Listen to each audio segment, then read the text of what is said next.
Hi guys, it's Matt. Welcome to the video. I am a compulsive gambler in recovery and I call myself the Mind and Movement Mentor. It's my mission to help you. So this isn't going to be an anti-gambling video as such, because I get for a lot of people it can be a very enjoyable activity and they can moderate it and there's no concerns. I, however, I'm a compulsive gambler, totally compulsive. It's a very different story. So, I mean, just to highlight this, I remember a while back placing a bet for a football match on a Wednesday night for a game that I was absolutely convinced was going to go the way that I thought it was.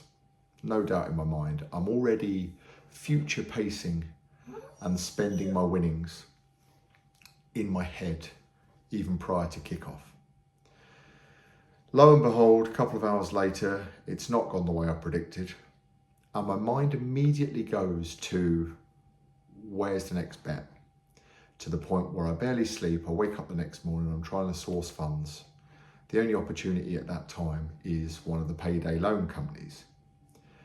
And I remember just flying through the screens of the terms and conditions, as in just a mode of give me the money.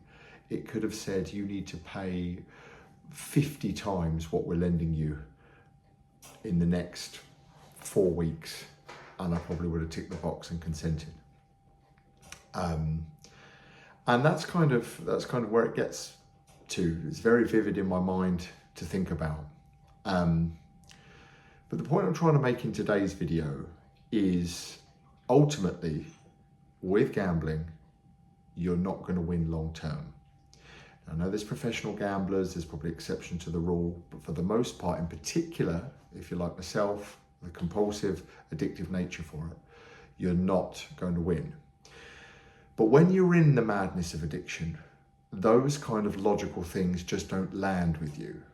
I always knew those kind of things, and someone telling me that on the Thursday morning in my frenetic pursuit of funds wouldn't have made a damn bit of difference. But now that I'm in recovery, there's almost more space for me to take in certain things and understand certain things. And one of those things is that the odds are set up very much against you. And in my mind, at least, it helps to, as a recovery tool, to try and kind of stack the evidence of that. So what do I mean by that? I mean, take a casino, for example.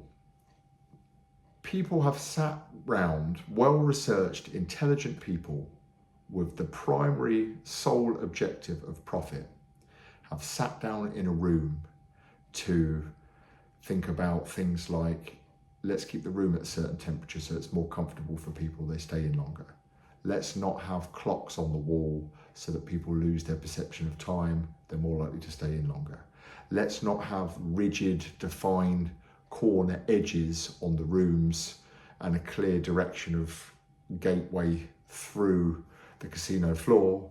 You're more likely to get disorientated, lose your bearings, stay in for longer. So it's kind of very easy for me to become almost quite anti-establishment in thinking that that is very greedy, very single-minded, and I don't really want to be a part of that.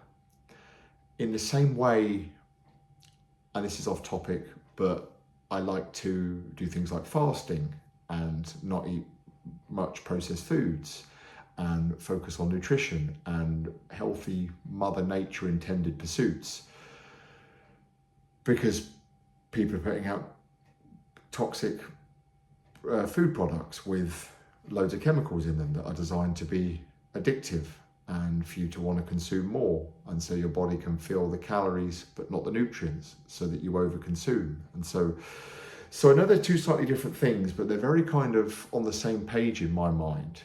And the reason I started with that story was because you'd never have told me this when I was in the madness of addiction.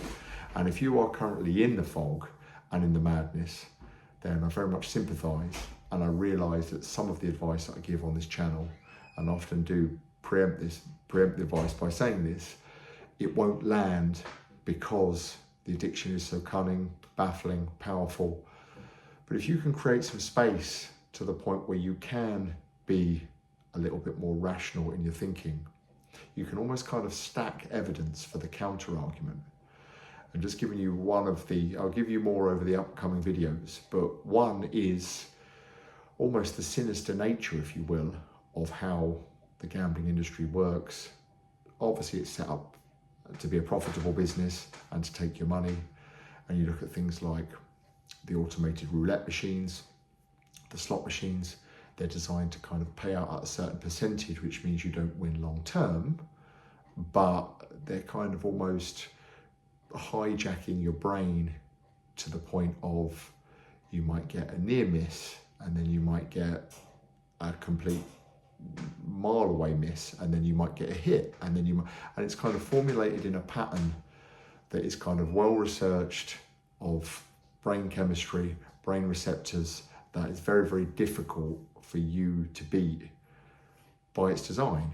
So that can hopefully, if you are in recovery, help you to think a little bit more about drawing a distance and a gap between making a comeback to the activity because you know it's going to be harmful long term, thinking to yourself that you're just really not missing out on anything.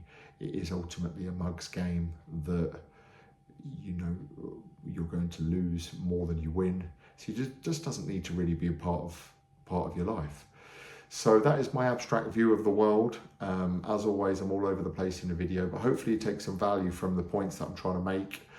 Please support this channel in any which way you can.